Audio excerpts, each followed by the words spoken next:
Welcome to the RV Entrepreneur Podcast, the weekly show for nomads, workampers, RVers, and entrepreneurs looking to earn a living or build a business while enjoying the RV lifestyle. This week's host is Jim Nelson. Let's settle in and enjoy the RV Entrepreneur Podcast, brought to you by RV Life.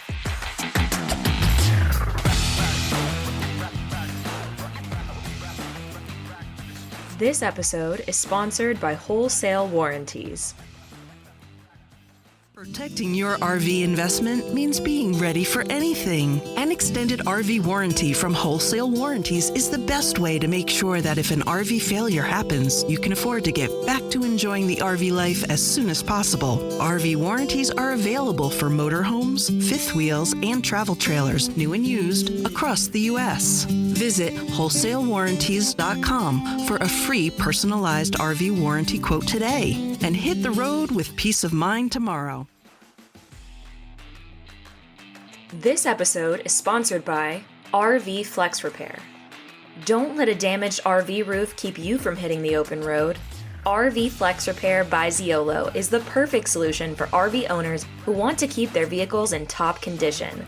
Our easy-to-use complete RV roofing system can be applied in just one coat and is compatible with other products for added flexibility. Plus, with a lifetime warranty and free shipping, you can have peace of mind knowing your RV roof will last as long as your own vehicle. Visit rvflexrepair.com today and join the thousands of other satisfied RV owners who have already restored their roofs with RV Flex Repair. Hello, don't change that dial. Yes, you are listening to the RV Life Entrepreneur Podcast. In fact, this is our 300th episode.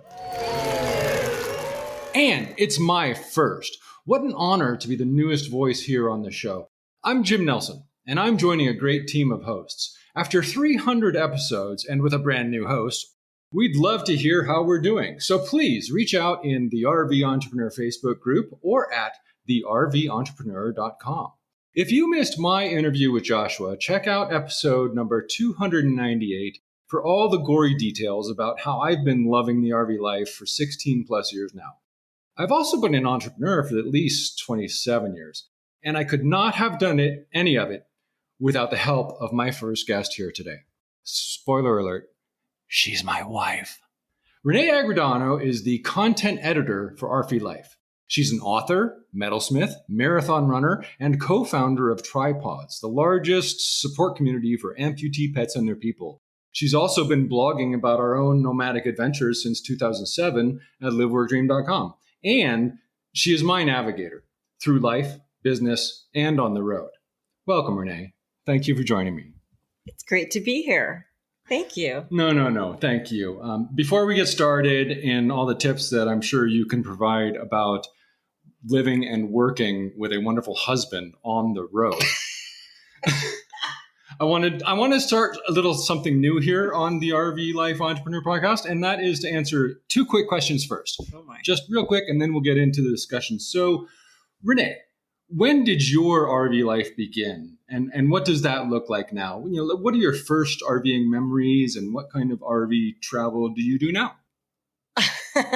My first RV life began before I could drive because my family has been RVing since before I was born.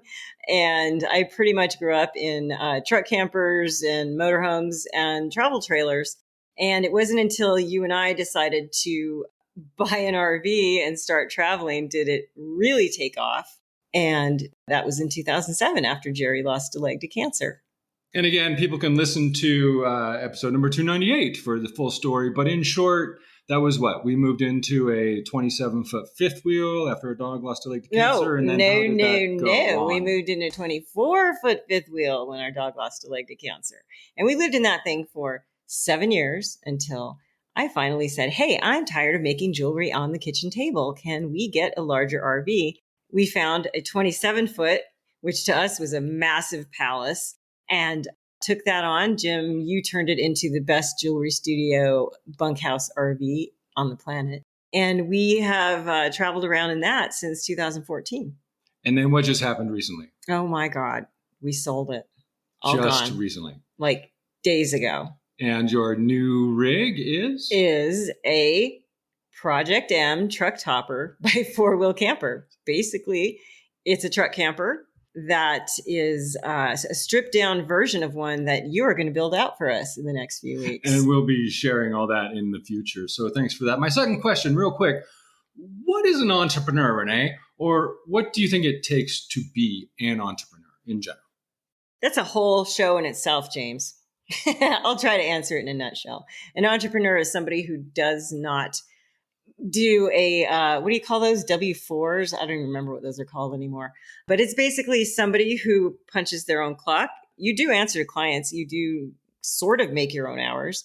It's somebody who's responsible enough to pay your taxes and not get into trouble for not paying them. It's somebody who can make a living and create a future with the earnings that you've just brought to the table. Sounds like you're saying an entrepreneur is someone who makes their own rules and has to pay those responsibilities to do that. Oh, absolutely. So you were growing your own business together with your adorable husband for 10 years before hitting the road.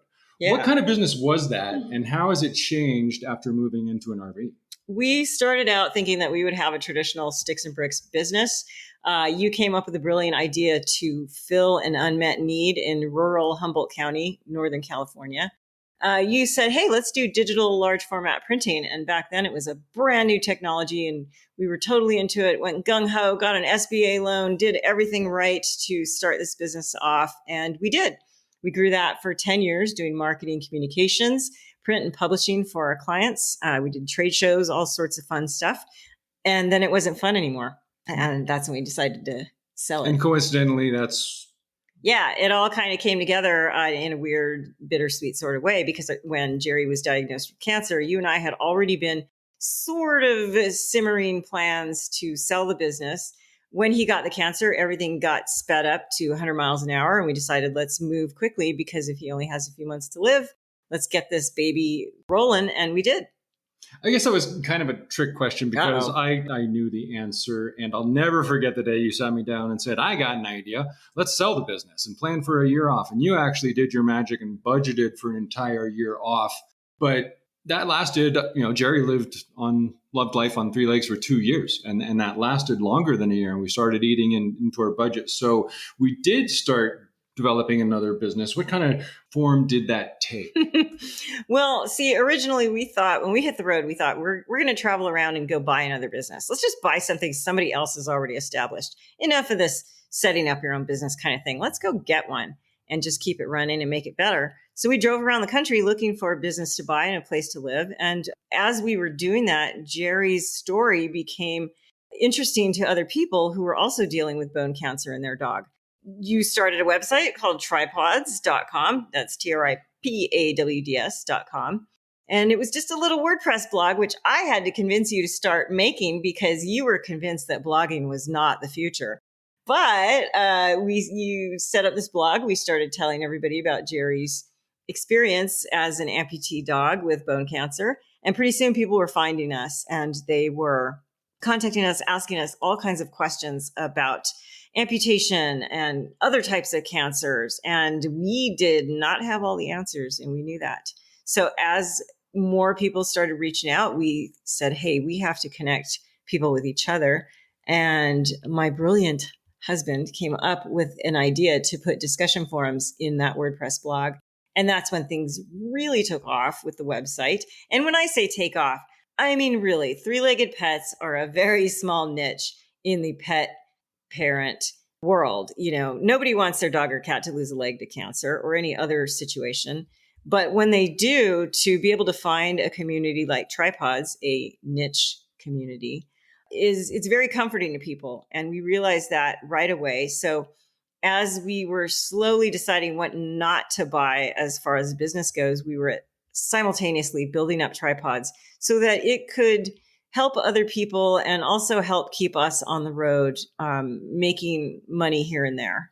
So as a sensitive niche community, we never really wanted to market or do the high pressure sale with the sales funnels they have today and really pushing, things and products on these people. These people are already faced with, high bills and didn't want to, we didn't want to sell to them. So we kind of decided to develop multiple revenue streams at first, right? Well, we had to. It wasn't really a decision. We had to find other ways to make money because, like I said, Tripawds is such a niche community that, we were bringing in 50 cents here, a dollar there from affiliate commissions and things like that, but it wasn't enough to pay the bills. So we started looking at other ways to bring in money and realized this is the way to go if we want to keep traveling.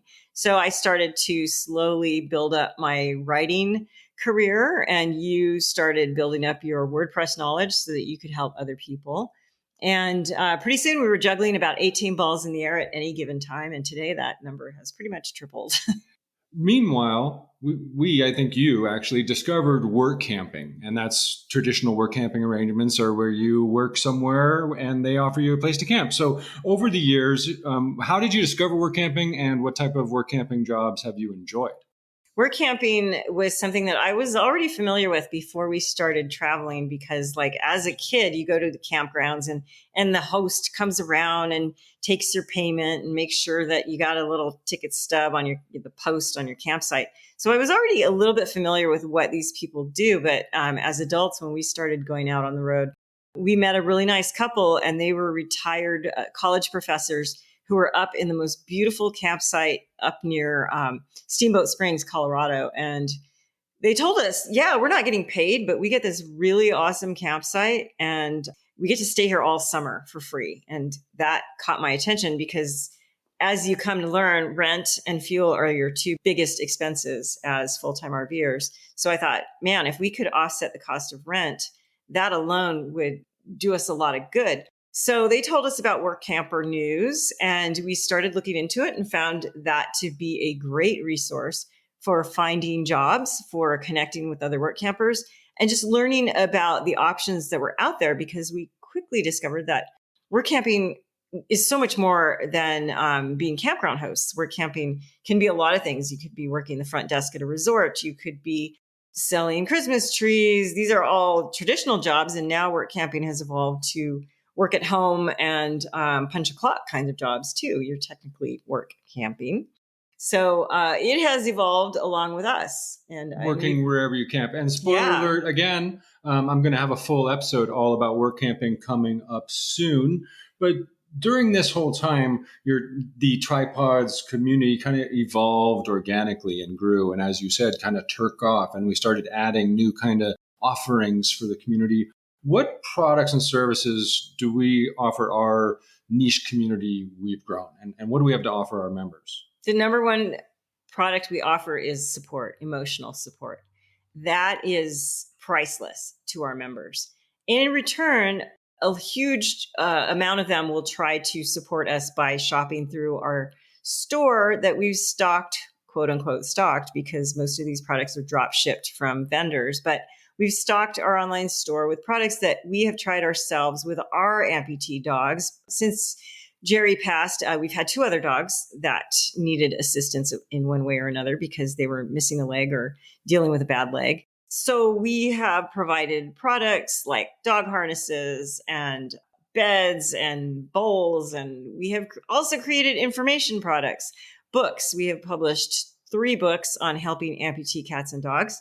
And those types of things are what we find bring in more than just a few cents, but not quite enough to really pay our salary. So we're still juggling other balls in the air, but we do have a lot of products on Tripawds that people will buy and bring in revenue for us. So I mentioned on my interview with Joshua that I was going to ask you, Rene, what's the business model?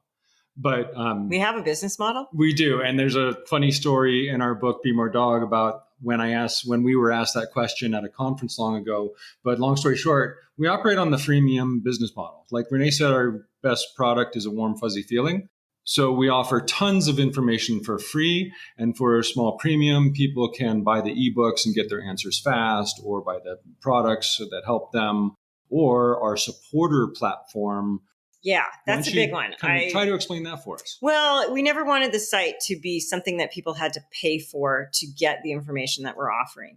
So you came up with the idea to have people if they want to chip in to the site, they can pay a little bit, and you came up with multiple levels of support that they can contribute on a monthly, quarterly, or annual basis. And some people can do $3 a month. Some people can do $300 a year. And having that different level of support options for our members makes me feel good knowing that they don't have to pay if they don't want to. But if they do, which a lot of people have expressed their gratitude for the information and community that we provide. So if they are able to chip in a little something, great. That's even better. And what they're paying for technically on Tripawds, the Tripawds network, it's built on a WordPress multi-site network. So people can actually start their own blogs and post their own photos and share their own stories. And we're now hosting more than 2,000 Oh my gosh. three-legged. I think we're close to 3,000 Close to now. 3,000 three-legged dog and cat blogs, all from the beginnings of a simple WordPress blog by apparently some guy who didn't know what he was doing at the time. Well, the funny thing is that people still want to create their blogs, not as many as in the past, because social media has really, well, we all know how it's grown, but it did impact our community in different ways. And one of those ways is that we cannot offer the instant gratification that the Facebook does. But a lot of people want to share their dog's story or cat's in a lot of detail. So they will start a blog with photos and more heart and soul than a traditional Facebook or Instagram post can offer. And one of the best things about it is that our Tripawds network is so searchable. We make it relatively easy to find information. So if somebody's pet has a very unusual cancer diagnosis, chances are another member has met with that same fate. And we make it a lot easier to find that information than social media does. So that's what's always kept me going and enthusiastic about the community. You are enthusiastic. I personally have a love-hate relationship with the social networks because I've built our own social network. Yeah. And what I've told people at a conference I talked about long ago at the blog pause and how to grow a community on the niche community is that you really get away from the distractions when you get off the Facebook, and you really have a tighter knit community, and there's less trolls and less infighting when you get a group of people together passionate about a common subject. So the niche community there is where the real juju happens and the magic happens. So we've managed a niche community. Talk to me about the importance of community and peer networking when it comes to building a business, and what are the challenges of fostering such community or peer relationships on the road? Well, earlier you had mentioned the Blog Pause conference that you spoke at when we were starting to ramp up Tripawds. And that was the first time I discovered that joining a community who is engaged in similar activities as you are, in this case, building a business, really helps you understand that you're not alone in your struggles to be self-employed as a business owner, to grow a business, to find your audience. Having a community it's a support network for the good times, for the bad times, and for finding information. We had a really great mentor early on in our experience of growing Tripawds. And to this day, she's still one of our heroes, and we frequently engage with her and her community of like-minded business owners. Nurturing a business-like community on the road is a little tough just because you're all moving around, you're all doing different things. And that's why different organizations like XScapers, when they started, I thought, man, that is such a really cool idea to get like-minded people together. We all have to work. Well, not everybody, but most of us in the group have to work. And so I love how their gatherings are focused on getting work done in the day, having fun at night and on the weekends, that sort of thing. Finding your tribe, so to speak, is the way to go if you are going to be self-employed, because you just cannot operate in a vacuum. And you find that tribe online when you're on the road, like our Workampers group, the RV the RV Entrepreneur Community Group. Absolutely. Just being able to connect with others so instantly is really helpful for your mind and your business growth. Okay, so tell me, Rene, you're a content creator, but unlike most of those brand influencers on YouTube and TikTok out there, you specialize in long-form writing and publishing. What tips do you have for any nomads out there wanting to get more writing gigs? Well, we were just talking about that today. We might talk about that later. So tell me about initially, if someone wanted to start being a writer. I would say that if you want to be a writer, look at what other people are doing out there. Go to Medium. That's a really great space to see what types of articles engage readers.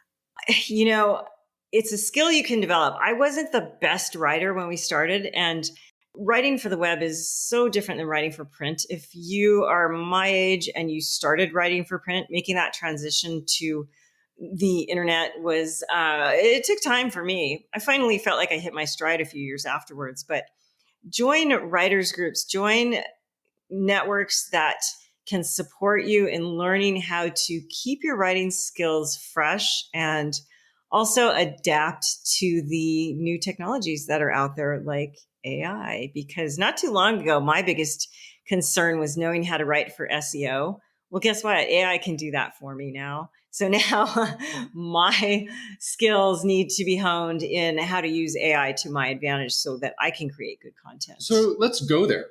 What are your thoughts on the AI tools that are out there, and how might they actually benefit or negatively impact job security for writers?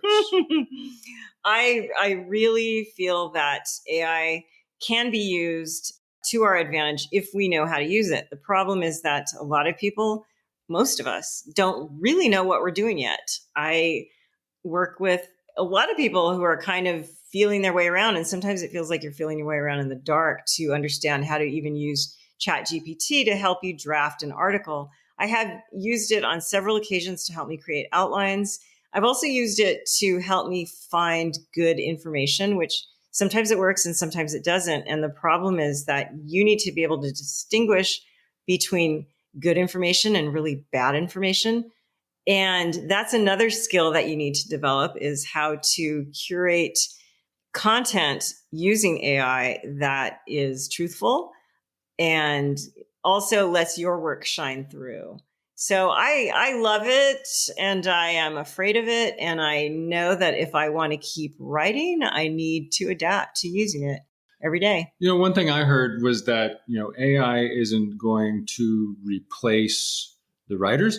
AI is going to replace the writers who don't utilize AI tools.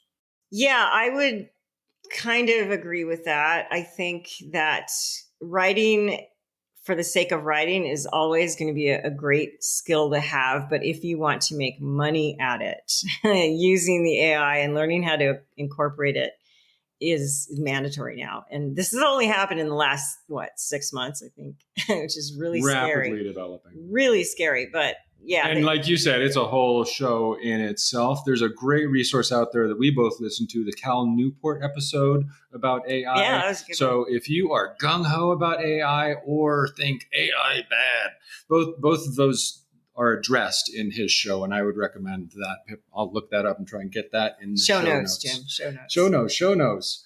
So tell me, everyone wants to know, this is why you're here. Oh. How do you live and work together with your spouse in such a small space, 24/7, 365? What tips do you have for married couples hoping to grow a business together on the road? Well, honestly, it wasn't that much of a transition for us because we had been working together for so long before we hit the road. So we had already started a business 10 years prior to getting in the RV and trying to work together. But I would say that my biggest piece of advice is to not step on each other's toes. Let each person do what they do best. Don't interfere with their work. Be kind, and don't jump to conclusions about their work. Try to keep your mouth shut when you feel that things aren't going well, but also communicate. You can't always keep your mouth shut, but communication, like anything, even if you're not working together, if you just want your marriage to stay together, you've got to learn how to talk it out.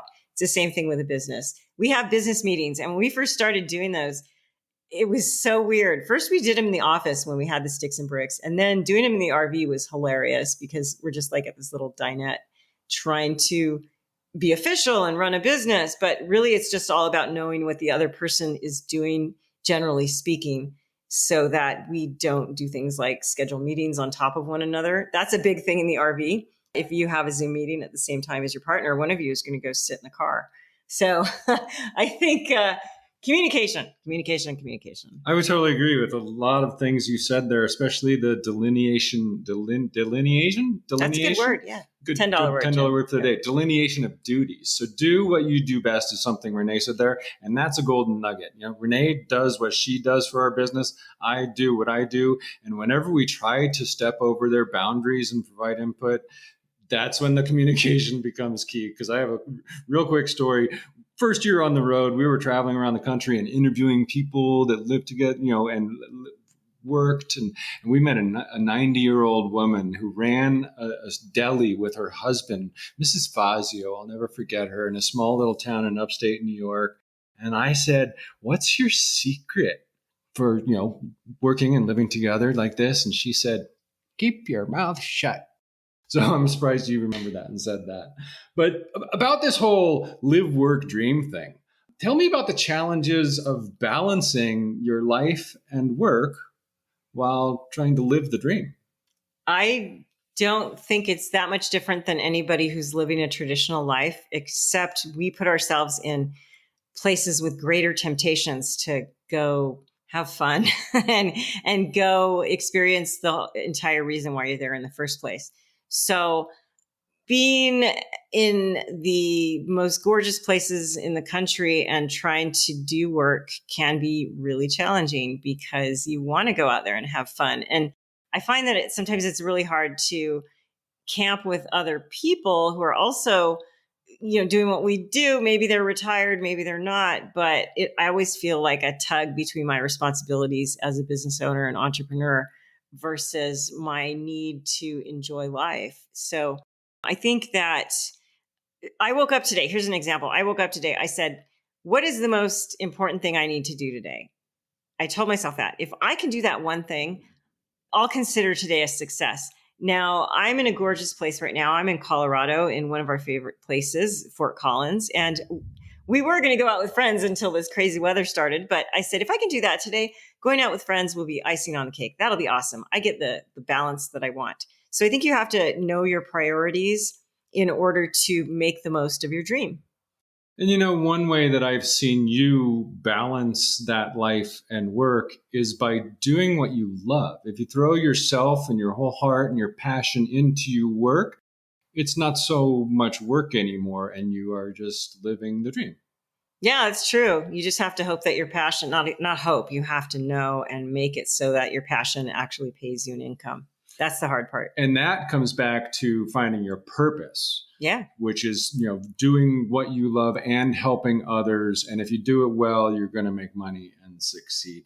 But tell me, Rene, you run marathons, you meditate, you make jewelry.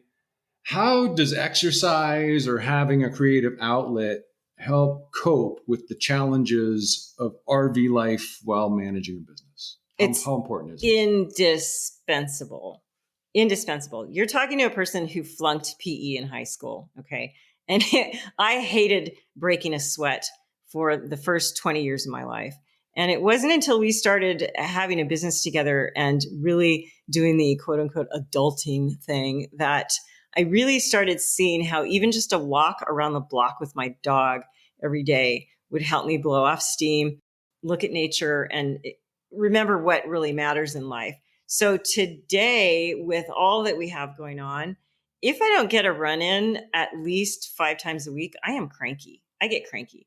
That's true. On the days that I don't run, I'll do yoga or something to move my body because, we're all part of nature. Your body's part of nature. And for me, if I don't feel like I am moving my body in such a way that connects me with nature, I'm just a real bitch. No. Oh, yeah. So healthy body, healthy mind, healthy business. Mm-hmm. What about having that creative outlet and turning off the business mind? Oh, I love it. I could get lost in jewelry. I can do jewelry for hours and hours and forget what time it is. And you'll ask me, hey, you want some dinner? And I'll think it was lunchtime. So I just feel like having some kind of outlet besides your work is so important. So I try to keep that going on. It'll be interesting now that we're in the truck camper. I won't have my jewelry studio with me for a while. I understand that I'm making a little sacrifice there. So I'll have to find another hobby. I don't know, maybe extra long distance running. Who knows? We'll find out. We shall see when we get there. Back to the business side of things, what tools do you use to help manage our business? I mean, you're on the whole CFO side and I'm on the production side, but for business budgeting, planning, even content management, all your writing, or for your RV life, like travel planning, entertainment, staying balanced, are there any apps or platforms you can recommend for other nomadic entrepreneurs? Oh my gosh. I keep our business and our personal finances completely separate. And to me, that is the number one thing. You cannot be an entrepreneur and blend those two things together because your finances will just be a mess. So I keep our personal finances in YNAB. That's You Need a Budget. And if you just look up YNAB, you'll find an earth-shattering budgeting system that will show you what it's like to proactively budget instead of retroactively. And that to me has been really helpful to keep our household finances under control. As far as business goes, I use QuickBooks. I hate QuickBooks Online because we're a more complicated business than a traditional, let's say, a consultant type of setup. That QuickBooks Desktop, believe it or not, is really indispensable for us. Now, rewind 16 years. Knowing what you know now, what would you tell Rene and Jim as they left the default life behind? What advice do you have for a young couple new to the RV life who want to grow a remote business together? Two things. One, always remember the situation is the boss. That phrase, which we first heard in a Grateful Dead documentary, one of their roadies thought of it and mentioned it in the show. And the situation is the boss basically means you have to remember that every time something goes to hell in a handbasket. You can only control so much in life that happens. It's how you respond to that situation that will make or break your life on the road. And it's the same thing with a business. There were times in our business in the early days where I would fly off the handle for the stupidest things. Now that's not so important. So I think really the situation as the boss it applies to both life and work. It's a golden nugget of wisdom, man. Yeah. And if I can find the link to that documentary, we'll put it in the show notes too. But hell was breaking loose at a show and someone came backstage and said, "Who's the boss here?" And one of the roadies for the Grateful Dead, the lead roadie, said, "The situation is the boss, man. So you roll with it and you make it work for yourself." So, Rene, is there anything else you'd like to share with our listeners about RV life and being an entrepreneur? Oh, man, that's a tough question, Jim. But I would really, my gut response to that is stop taking things so seriously. That's something that I have to remind myself about too. I want to be successful. I want to make sure we don't grow old in poverty. So we're working hard, but at the same time, every day I have to remind myself to not take things so seriously. So look at your dog, look at your cat, look at nature if you don't have any pets.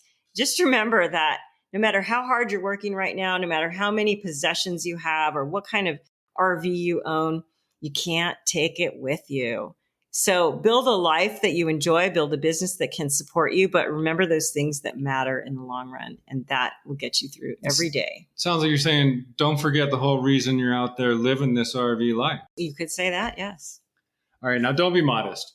What work are you most proud of, and where can listeners see more about what you're doing?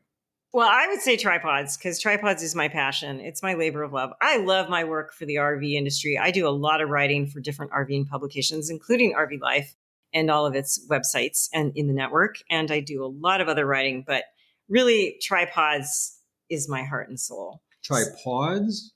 Tripawds. Oh, who thought of that? That's brilliant. Yeah. Look up the trademark. You'll find out. And that's available at tripawds.com. It is, yeah. Well, Rene, thank you very much for joining us today. I think our listeners are going to really enjoy your tips about living with such a wonderful husband and making it so easy on each other. And there you have it, folks. Yes, it is possible to live and work together with your spouse in a small space. Rene and I are living proof, but she's modest. Discover our whole story about why we hit the road and how we grew the Tripawds community in her book, Be More Dog, Learning to Live in the Now, available wherever books are sold and at bemoredog.net. For many more resources and tips about building multiple revenue streams or growing a remote business from the road, find Renee's book, Income Anywhere, at liveworkdream.com/income. And if you know anyone with a three-legged dog or cat, send them to tripawds.com where they can get help from Jerry, aka Renee, in the live chat and discussion forums at tripawds.com. So, how did I do for my first episode? And how are you supporting your nomadic lifestyle? Please let us know in the RV Entrepreneur Facebook group or at therventrepreneur.com.